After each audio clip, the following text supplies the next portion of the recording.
We all love a good origin story, right? It's an opportunity to delve further into the inner workings of a character, to learn what they're all about and how they became the hero that we know and love. Lego City Undercover. The Chase Begins, however, is an oddly timed tale of this ilk. We only just got to know Chase McCain a month ago in Wii U's Lego City Undercover, but already we have a prequel that takes us back 2 years in McCain's life to show how the hotshot cop rose from rookie to regular action hero. The strange thing is, Chase doesn't actually start out as green as you might think. Despite his lower rank, from the outset, he's about as skilled as he is 2 years later, free-running and fighting talents intact. And debatably, he grows more over the course of his Wii U adventure than he ever does on 3DS. In The Chase Begins, McCain arrives in Lego City, shiny new police badge in hand, and is promptly thrown into the investigation of a citywide crime syndicate, which naturally requires him to dress up in a variety of disguises that each offer different skill sets. This prequel is set in much the same style as its console big brother. It's a departure from the usual licensed Lego titles, an original story set in an open-world city that's yours to explore. There's a storyline to follow, but you can also stomp around at will, snatching up Lego studs, bricks that scatter whenever you smash things, used to build landmarks, jump ramps, and vehicle call-in points, and discs that allow you to purchase new costumes and vehicles. And you've got huge, of course, familiar Lego mechanics such as unlimited lives, basic puzzles often solved by constructing a nearby object, and straightforward combat return too. Both during the plot and threatening innocents in dodgy streets, there are criminals to tackle through a simple fighting system that flows well.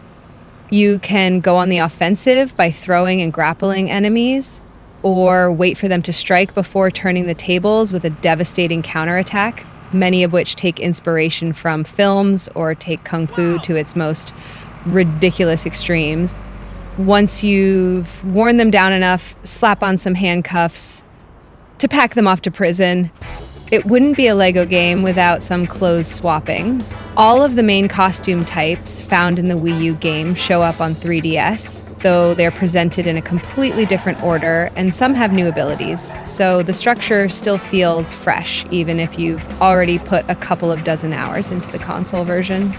If you've played both, you'll instantly recognize much of the city layout, which has been transposed over to the 3DS edition. There are numerous interaction points dotted around the city, such as fuse boxes that can be fixed up while dressed as a construction worker, and hooks for cops to grapple onto. Some of these use the 3DS's touchscreen, such as the burglar's safe-cracking minigame, though more often than not, it's a case of mashing the A button. Finding and solving each of these distractions counts towards the completion percentage, and you'll need to be dedicated to reach the coveted 100% mark. It took us 12 hours to reach 23%. If you're just in it for the story, though, that can be cleared in around 8 hours. 3DS's motion sensing functions get a workout as well. There are viewpoints in picturesque areas, and you have to move the system around to snap the perfect postcard photograph. You can also scan for useful items or locations at any time in the same way. And there's a cool new mechanic where you have to wiretap doors to listen in on conversations, tuning the audio in by tilting and twisting the console into just the right position. Each is used sparingly, so they don't get old, and they blend in well without feeling forced. Street Pass is also supported. You can put together a gift package of postcards you've collected, vehicles discovered, and other goodies, which is then sent out to anybody you connect with. Where The Chase Begins diverts significantly, however, is in its mission structure. Whereas Lego City Undercover often pulled you into separate levels away from the main city, in similar fashion to other Lego titles, The Chase Begins takes a more ambitious approach, setting missions within the city itself. The story is very linear and played in strict order, so you stay in one section of the city per group of missions, But it's nice to see TT Fusion attempt something different. You're still in restricted areas when it comes to continuing the story, and the puzzles and general structure remain quite similar, but they're much larger spaces that give a greater impression of freedom. That ambition is also to the chase begins detriment, though. The technical issues it suffers are the real criminals that lurk in Lego City's alleyways. The frame rate dips noticeably when there's a lot on screen or a wide view of open space, only to run perfectly smoothly in areas where buildings or walls obstruct more of the surroundings. We were able to test the game both before and after the recent 3DS system update. We found that it improved the performance, though it's still sluggish when there's a lot to display. The game's certainly playable, both pre and post update, but it doesn't look like the most attractive thing during slowdown. A shame, as the assets and animation look fantastic on 3DS. Sadly, that's not the only technical foible. The draw distance is acceptable, but not outstanding. A bluish fog, regularly clouding out far-off architecture. Much more distracting is the pop-in on local, non-essential objects.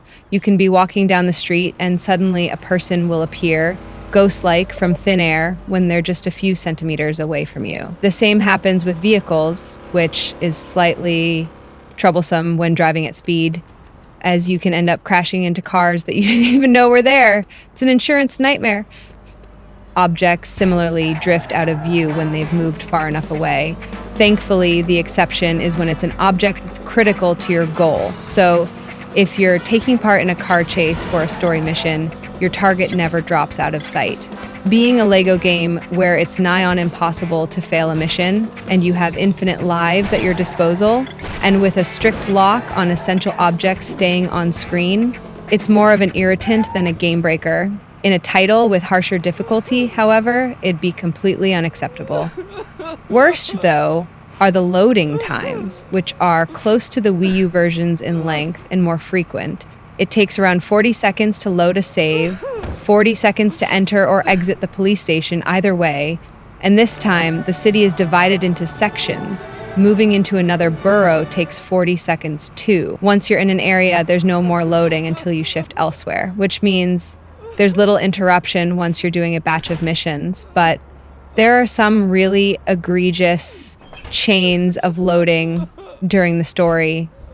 As the campaign goes on, you move further and further afield. One of the final areas is on the outskirts of the city, and if you start within the police station, it takes 4 separate loads, 40 seconds a time, to reach it if you drive.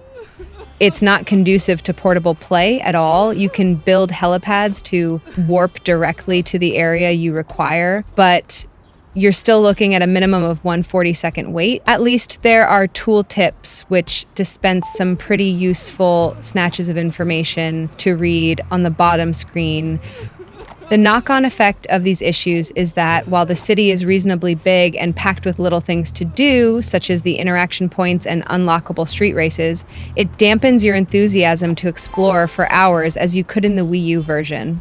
The typical Lego humor and charm laced throughout helps a little, though with the hilarious voice acting, unfortunately restricted exclusively to movie segments, it isn't a laugh-a-minute affair.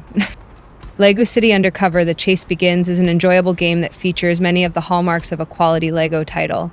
There's tons of content, a decently crafted campaign, and some fun uses of the 3DS hardware. However, it's burdened by several technical issues that sap away at some of its appeal and prevent it from being the handheld blockbuster it could have and should have been.